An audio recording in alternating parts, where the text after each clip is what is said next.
I feel the Spirit moving in me.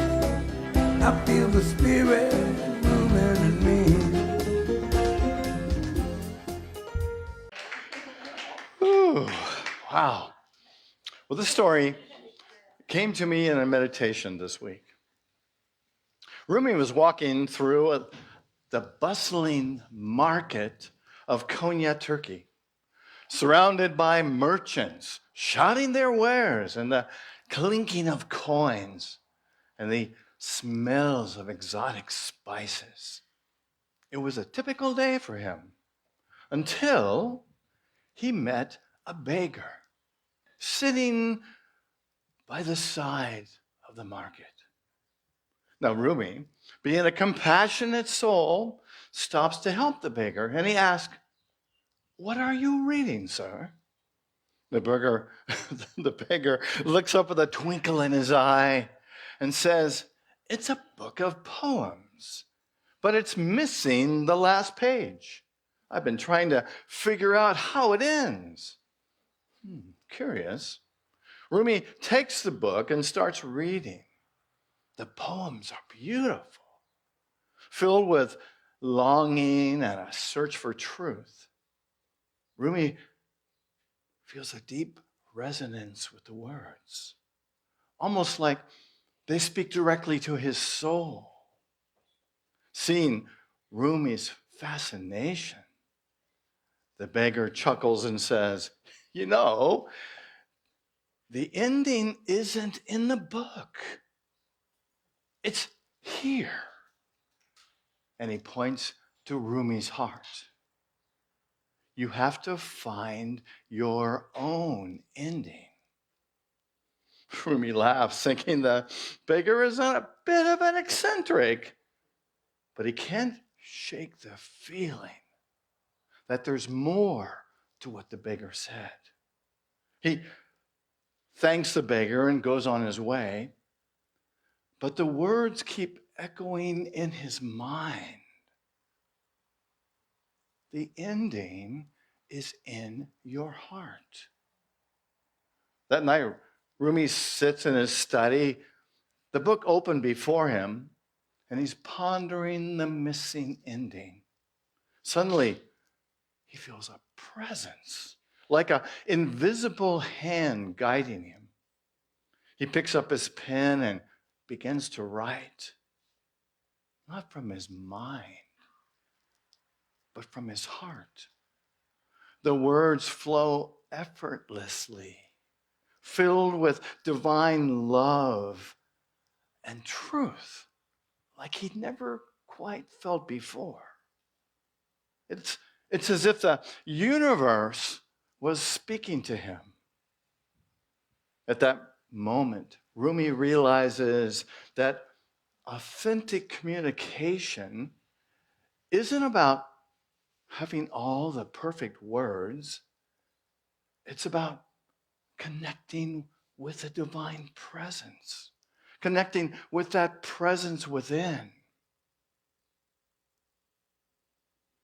And letting it be the guide. It's about being true to yourself and speaking from your heart. Rumi returns to the market the next day, hoping to thank the beggar and return his book. But he's gone. No one remembers seeing him, almost like he was a figment of Rumi's imagination. But Rumi knows better.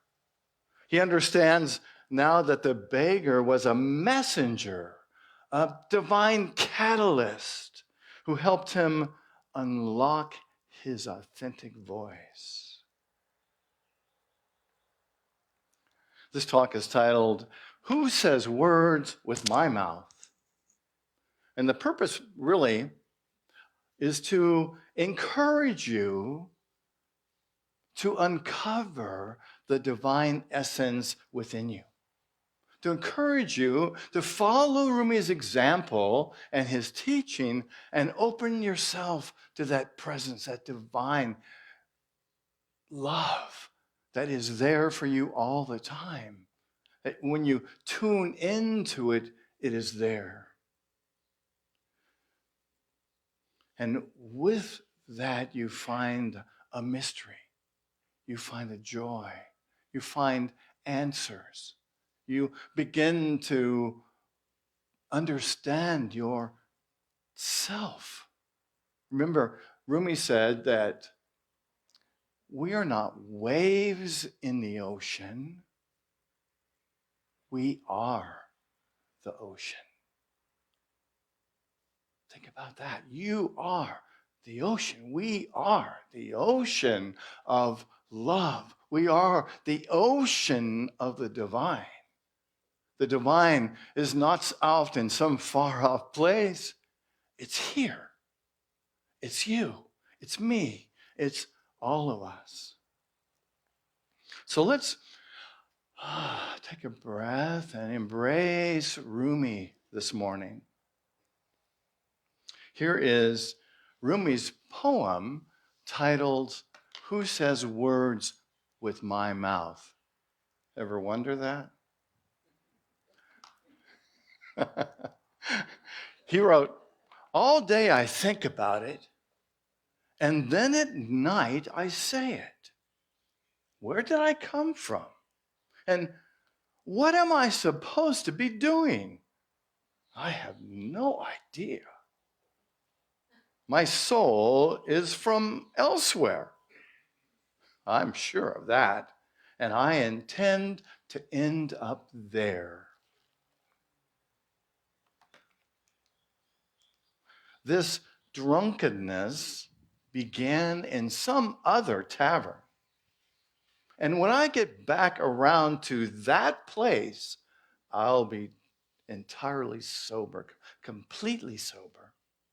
Meanwhile, I'm like a bird from another continent, sitting in this aviary. The day is coming when I fly off. But who is it now in my ear? Who hears my voice? Who says words with my mouth? Who looks out with my eyes? What is the soul? I can't stop asking. If I could taste one sip of an answer, I could break out of this prison for drunks.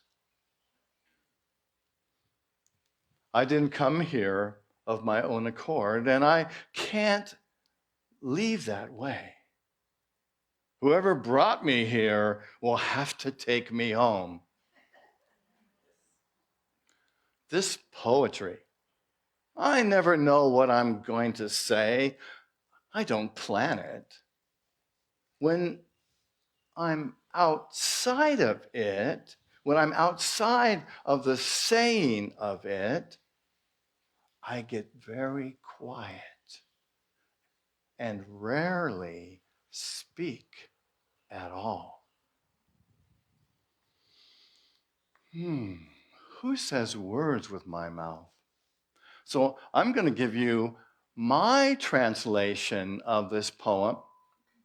And I've shared with a few people this week what I've thought, and they've gone, "Oh, that's not what I get." And it's like, I totally understand that, right? I think that's a way we look at poetry. We kind of interpret it based on our own understandings and our own beliefs. So admittedly, I'm going to toss a little bit of metaphysics in there. I'm going to toss a little bit of being a unity minister in there and interpret it right through that angle. And so I hope that you can just kind of be with it and see how it fits for you. Rumi asks some really profound and deep questions here and doesn't always give us the answer, but he lets us look. I think that's the beauty of his poem. So we're going to take the poem verse by verse, and I'll read it and then tell you what I think it believes, and you can ponder that. So the first verse, he says, All day I think about it. Then at night I say it. Where did I come from? And what am I supposed to be doing? I have no idea. Anybody ever ask those questions? Right? I love that because he's saying, he sits around all day long and ponders these questions. Who am I? What am I doing? What is my purpose? And he admits that he doesn't have the answers, but I think he has some of those answers. And I'm really believing that he experiences the divine and he realizes that he is part of the divine essence. And part of what I think he is showing us in this verse is to contemplate, pause before you speak. Listen and ponder these questions, because if you ponder these questions and the answers to them, you can discern how you get to be in the world. He says, my soul is from elsewhere. I'm sure of that. And I intend to end up there. My soul is from somewhere else. You ever feel like you're from somewhere else? Right? And here he has a deep conviction, and he knows, I believe, that he is connected to the divine, that he is an aspect of that presence. And I think that he's saying that the journey of his beingness transcends the physical world, right? He is both in it and above it, right? He's able to be in the world and have the higher vision. And I think that what he's saying is he's reminding us, hey, you guys are all divine. So how is that working for you? How are you in the world, right? And if you were the divine, how would you act in the world? How would you be? Speak to me. How would you be? Divine. What does that mean? Happy, loving. I think he's saying that to be honest and to be kind, right? The basic essence of spirituality is to be loving, to be honest, and to be kind. And the next verse, this one really threw me for a loop. And I had some fun with this. And maybe you'll see it like I do. Maybe you'll see something else. But he says, this drunkenness began in some other tavern. It's deceiving. Now you have to remember, back in Rumi's day, back in Hafiza's day, they couldn't openly talk about spirituality, right? So they disguised it in words that seemed appropriate for the time. So when Rumi is talking about drunkenness, he's not talking about those of you who have come home late at night and got up on the kitchen table and danced. That's not what he's referring to. He's not talking about being intoxicated with liquor or something else. He's talking about being intoxicated with the divine. Can you see the difference? He's talking about just like, wow, being so much in that place, so filled with love, so filled with beautiful thoughts and loving actions that he is ecstatic, that he is drunk with that ecstaticness, that intoxication. So when he says this drunkenness began in some other tavern, he's talking about his relationship with the divine and being in that place, in that state of consciousness where he is intoxicated with God, with spirit, with divine. And then he says, when I get back around to that place, I will be completely sober. And I think what he's saying here is he's recognizing that we are all on this physical path. Have you noticed? Right? And we all have moments when we're connected to the divine, don't we? And so I think that what he is saying is sometimes we're connected to the divine and sometimes we're not. Ever been in both of those places? Right? And so he's saying that, I like the next verse. He says, I'm like a bird from another continent sitting in this aviary. Have you ever felt like you were the odd one out? Right? I think particularly when we discover the spiritual path, we start to notice that we feel different and things feel awkward around maybe people that we used to be with that aren't on that same path. You ever notice?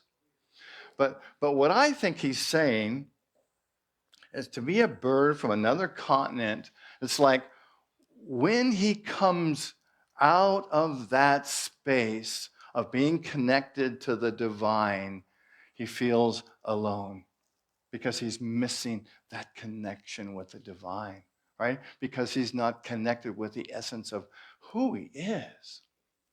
So what is he sharing with us? I believe that what he is sharing is he is inviting us to be empathetic to ourselves, to love ourselves, even though right now I may not be in the spiritual place. I might be in that place of fear or doubt or judgment, right? But he's saying, it's okay. Be empathetic with yourself. Love yourself. Love other people when it feels like you're separate from them. To be that expression of the divine. So Rumi's inviting us to be empathetic, like he was to the man in the marketplace. The next verse says, the day is coming when I fly off. But who is it now in my ear who hears my voice? Who says words with my mouth? And I bet if we went around the room, we'd have different answers to those questions. And Rumi is really asking us what seem to be unanswerable questions so that we will reflect on who we are. And remember that we are divine. Remember that we are the presence of God.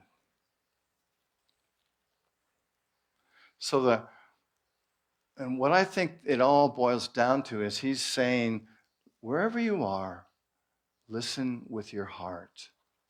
Listen with your heart. Be that divine presence.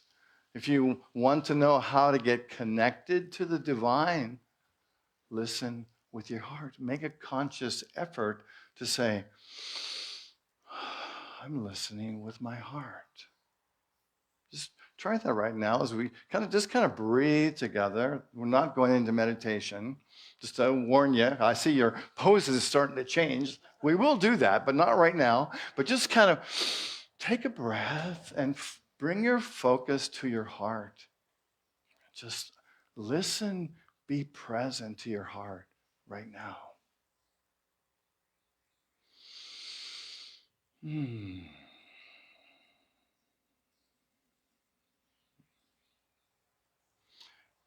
In the next verse, he says, who looks out with my eyes?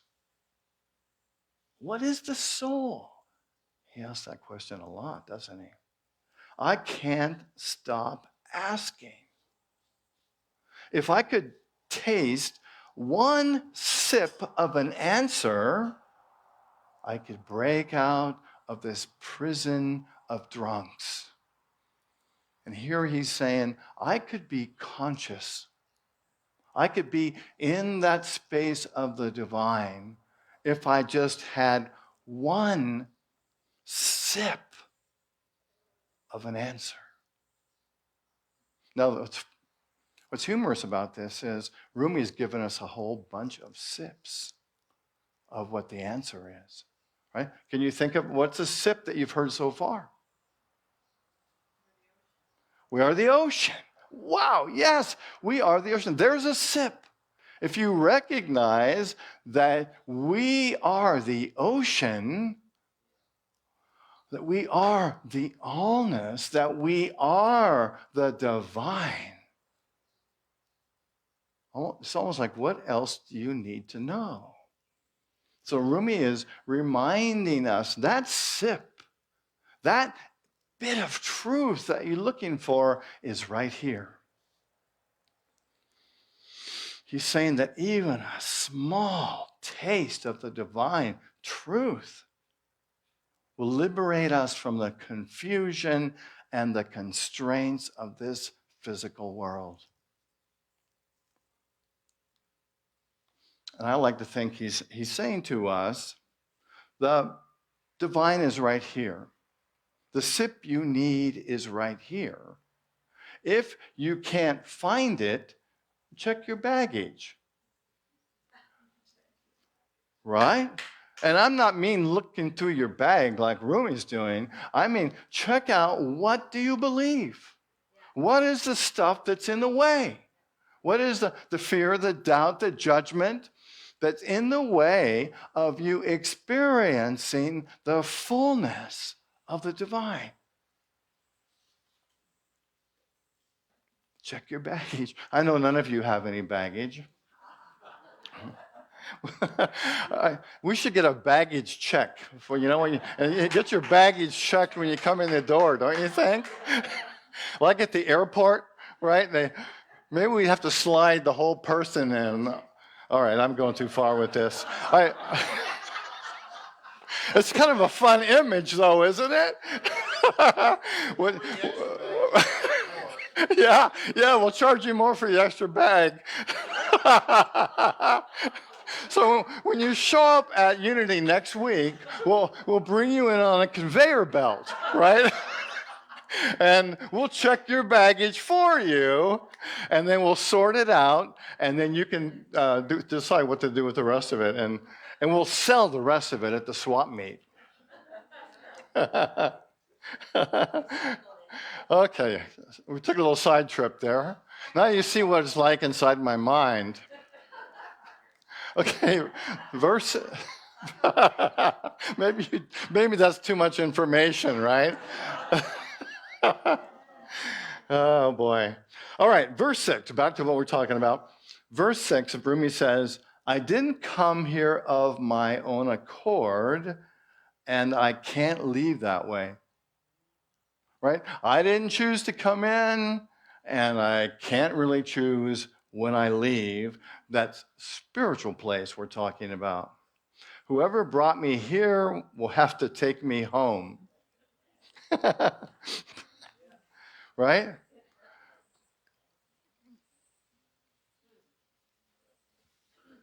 This is really deep. This is really deep. Right? Because I believe that he's saying that we have so much creative ability in our lives that we create our lives, right? And so we create our lives, and we, as that divine presence that's within us, we have the ability to transform our lives, right? We have this amazing power. You have this amazing power to choose your spiritual truth, to choose the unspiritual thoughts that you have, and to discern which you're going to put your faith in. So he's kind of saying that we can make a positive difference in the world. And the way that I believe in what he's saying is that our spirit, our essence, our soul, the divine that we are, brought us here, all of you here, all of us here, into this place at this time, into our lives, with the friends we have, with the consciousness that's going on the planet right now, to be the healing presence of the divine in this moment, in this time. And he's saying that this spiritual presence that we are enjoying for the moment, right, as spiritual beings having a physical experience, at some point is going to go back into the allness of life, into the divine. And that's my spin on this as a unity minister. And then the last verse. So really what he's saying in all that is the spiritual practice is to surrender, to constantly surrender to that divine presence and trust in that presence that's within you to do what you get to do. And now the last verse, he says, this poetry, I never know what I'm going to say. I don't plan it. When I'm outside of saying it, I get very quiet and rarely speak at all. And there's a couple ways you could understand this, right? That he's saying that when he's writing his poem, he's connected, and when he's not writing his poetry, maybe he's just quiet. But I think he's talking about something that's even deeper than that. I think what he's saying is, sometimes I am connected to the divine source. Sometimes I show up as that divine source. True for you? You ever have those moments when you're like, wow, I'm in it, I'm feeling the spirit, I'm feeling the truth, I'm feeling the essence of who I am, I'm feeling alive with this amazing spiritual energy, right? And the stuff that's coming out of my mouth is poetry. Ever had that moment? Right? When you're with somebody and you're giving them some really good advice and you can see that they're feeling it, right? It's like, wow, the divine is speaking through you, right? Ever have that moment? If you had it, raise your hand. Let me see. I would imagine most of us have had that moment. And then on the other side of that, you ever have moments when you don't feel that way? Right? Ever had moments when you're like, I'm angry. You so-and-so and so-and-so and so, and you're a so-and-so. And right? And ever have those moments? And so what he is saying is, when you are in that space of the divine, share it. Be a part of that love. And when you're not, shut your mouth. Right? Then don't, if you can't, it kind of comes down to, if you can't say anything nice, don't say anything at all. Right? And wouldn't it be great if we could learn that?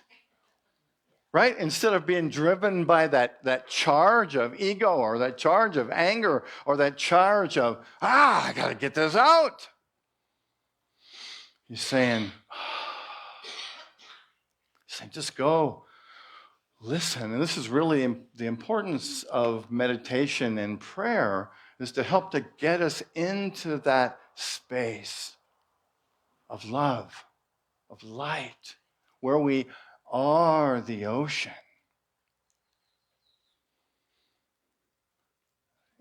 I think he's saying basically, let the divine speak through you or say nothing at all.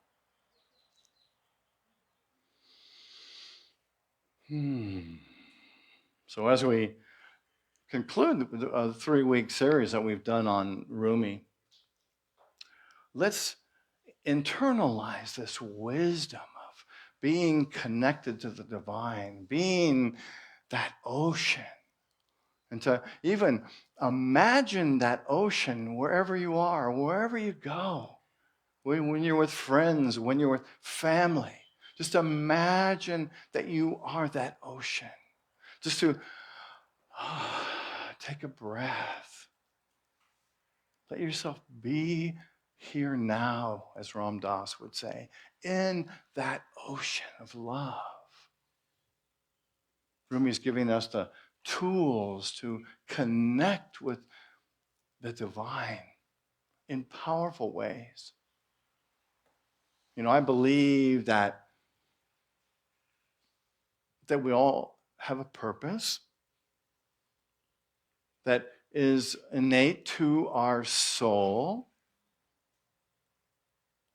And if you ever wonder what your purpose is, you know how to find it? Look around. Look where you are. Look at the people you're with. Look at the situations you're with. Open your heart. Be in the presence of love. You have an amazing gift. And the beauty of it is, you know it. There's a lot of people on this planet who are unconscious and don't know the truth of who they are. And you're not one of them. You are a perfect expression of the divine. Here to share your love, your light, your joy, your peace, your wisdom.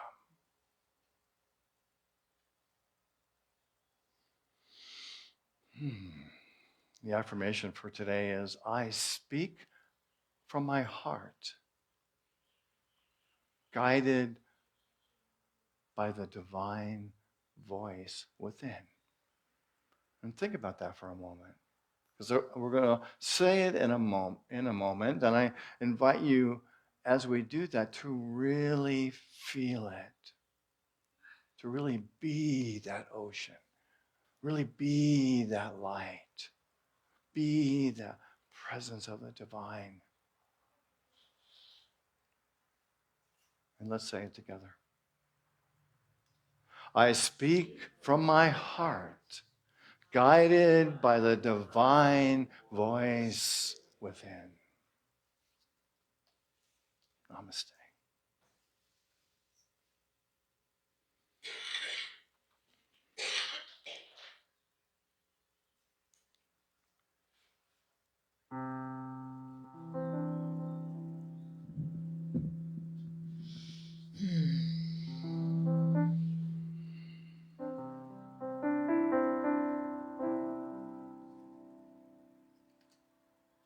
I will surrender to my greatest, highest good.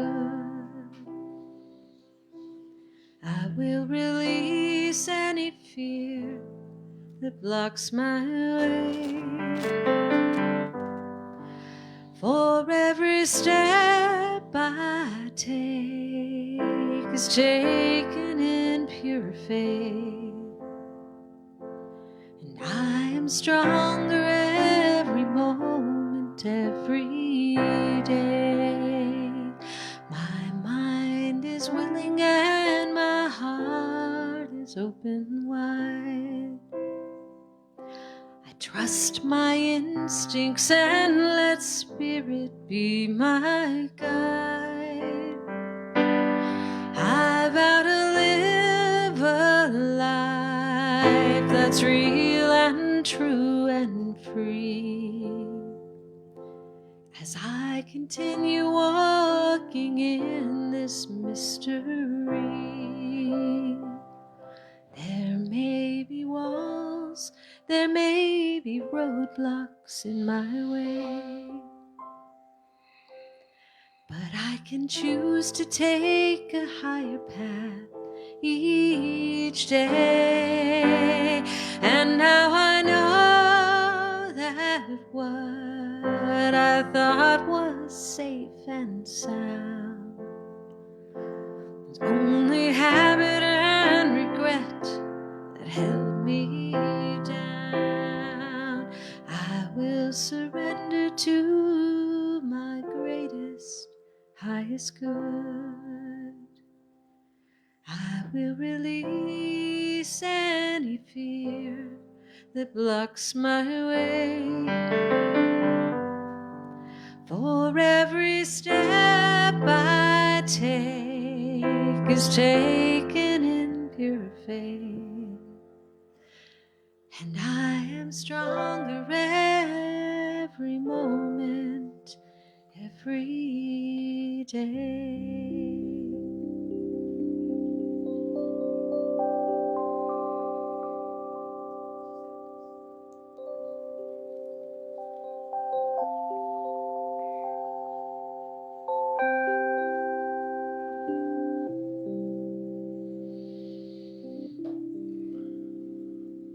I invite you to close your eyes.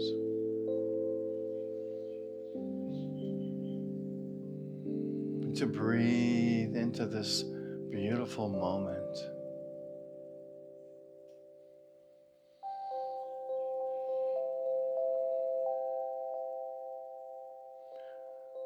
Letting these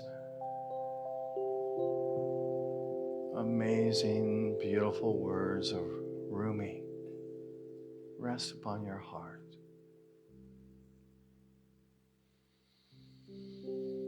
Breathing in and breathing out.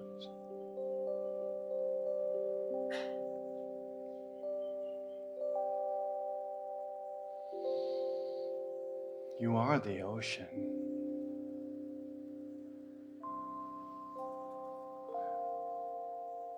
You are the sparkles and the light. You are the moon and the stars.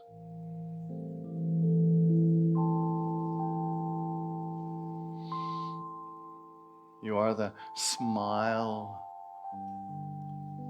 on an infant's face. You are the love of the young mother. Breathing in and breathing out.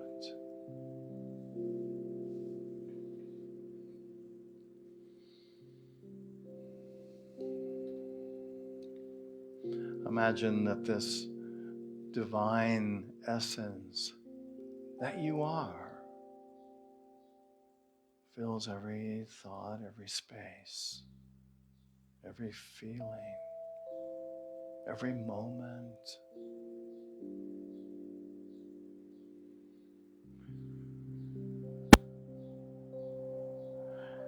It is a loving, moving energy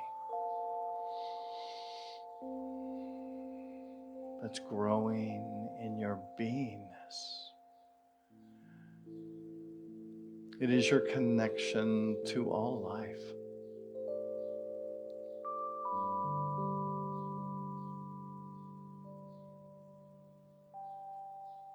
It is a connection with all beings on this planet, all life.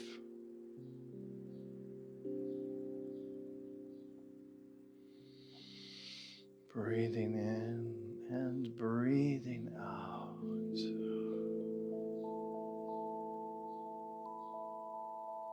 Let yourself be embraced, embodied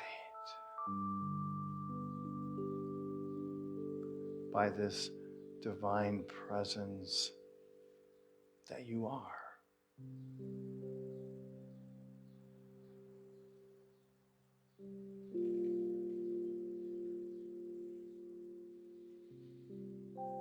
And let's just hold this idea for a few moments in the silence.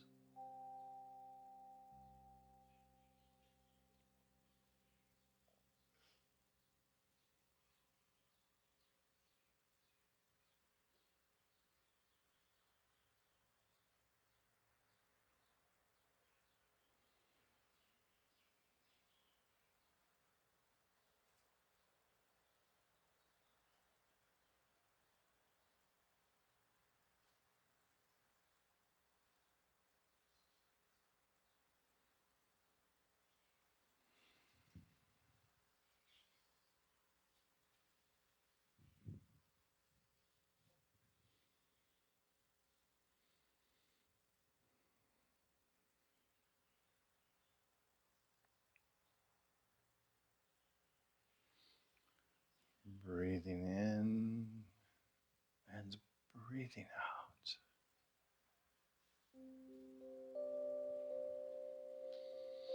Gently allow your awareness to return to this moment, holding on to that taste of the divine. Hold it in your mind, in your hand, in your mouth.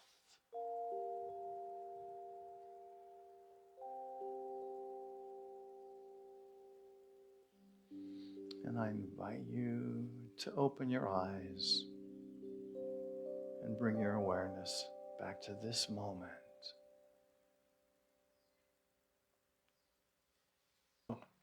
At this time, I invite you to prepare your tithes and your love offerings to Unity on Maui.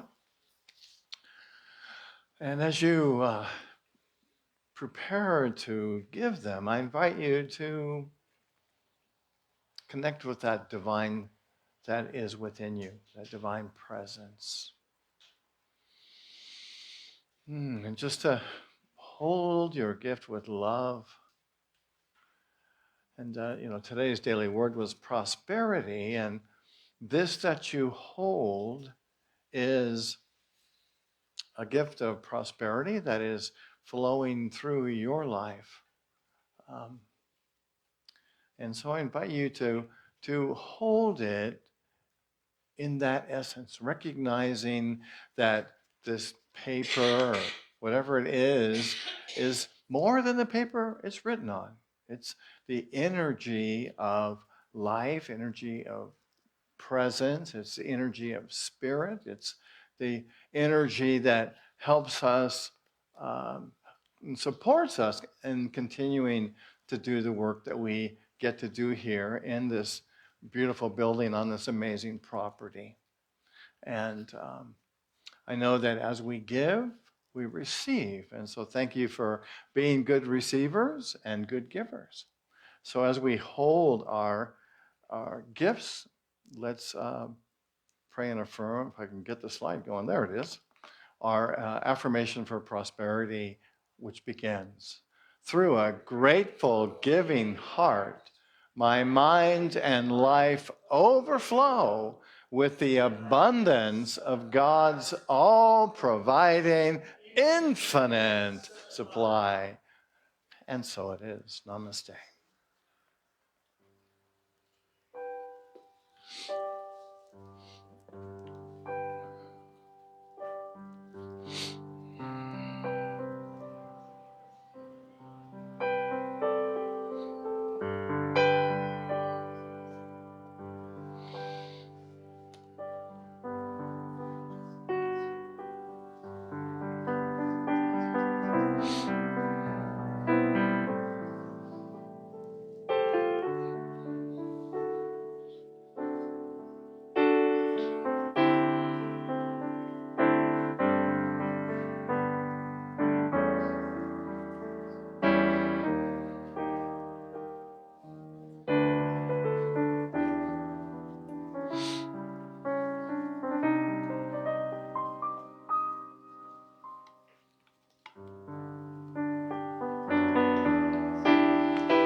Thank you, loving Spirit. Thank you, Divine, for these gifts that are moving in and through and as us. We give thanks for each one, for these gifts that um, help us to create, help us to be present, help us to share this truth that we are so honored and so fortunate to be able to share with the world.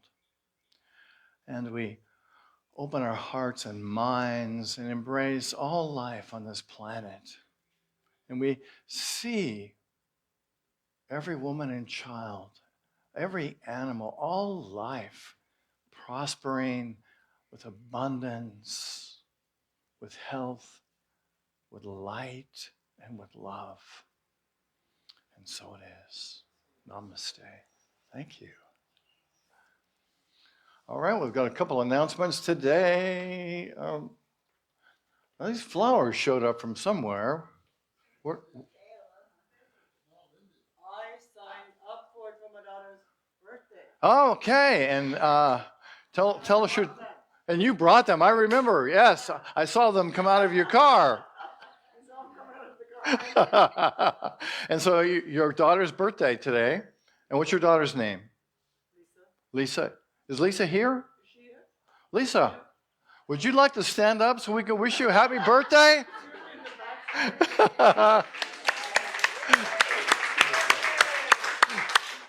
Happy birthday to you. Thank you for honoring us by sharing it with us today. It's wonderful to have you. Thank you.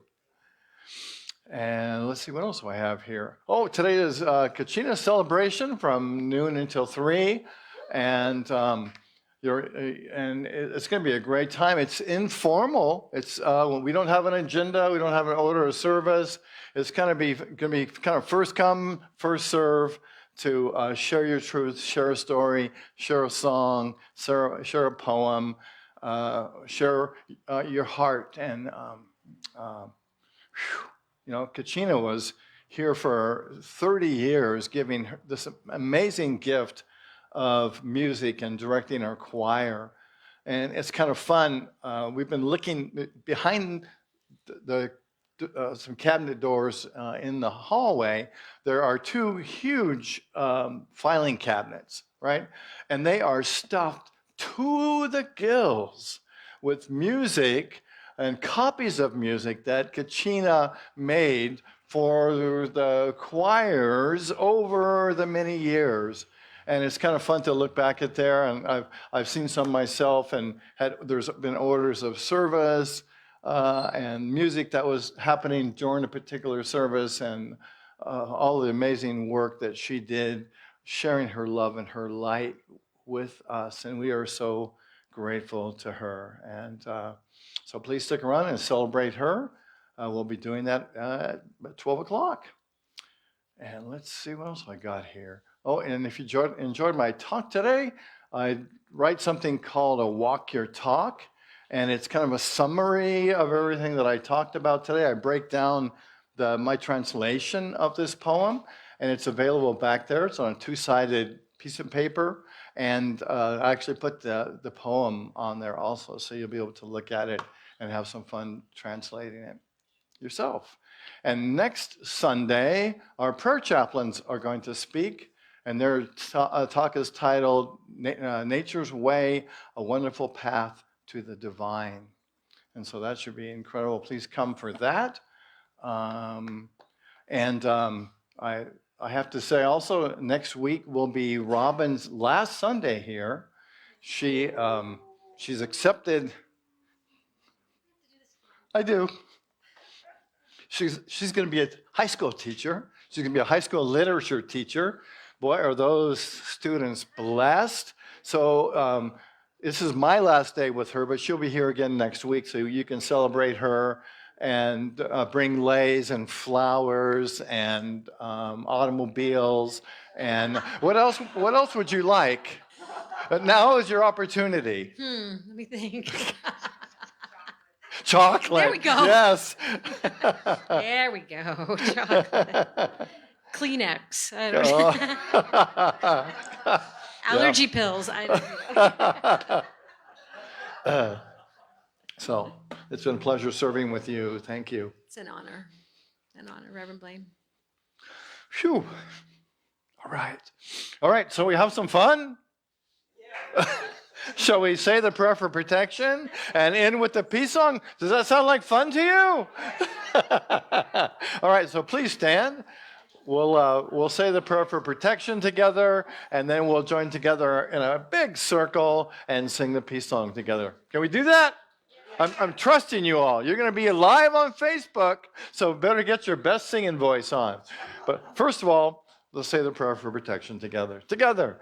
The light of God surrounds us. The love of God enfolds us. The power of God protects us, and the presence of God watches over us wherever we are. God is. One more thing. Thank you, those of you watching us on Facebook Live this morning. Thank you, Bob Offerman on sound showed up at the last minute, and we assigned him that job, and he did a great job today. Thank you, everyone else. Thank you for parking down at the lot on this day when we knew parking was going to be of a premium. So thank you all for doing that. Where I